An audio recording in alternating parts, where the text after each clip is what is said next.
All right, so this is what happens when they shut down 395 or 580 that connects Carson City to Reno. That highway is too dangerous, especially with these whiteout conditions, as you can see right here.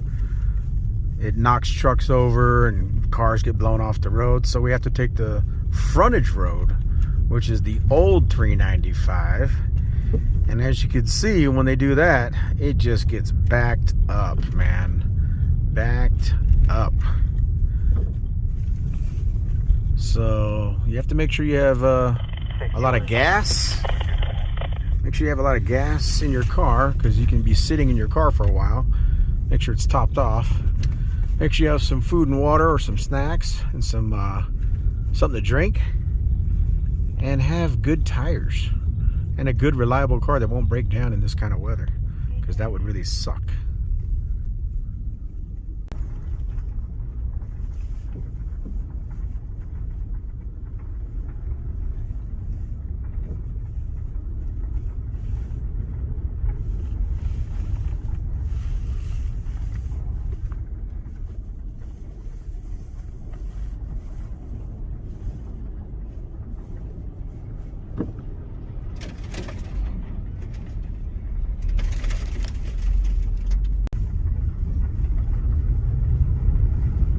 Looks like somebody skid off the road.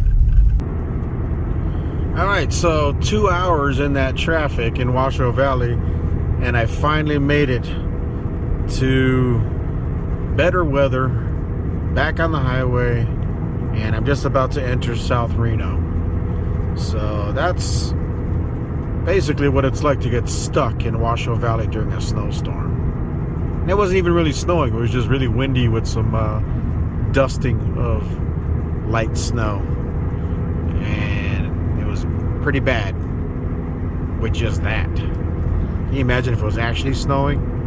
It'd be completely white out, and then you would not be able to see anything.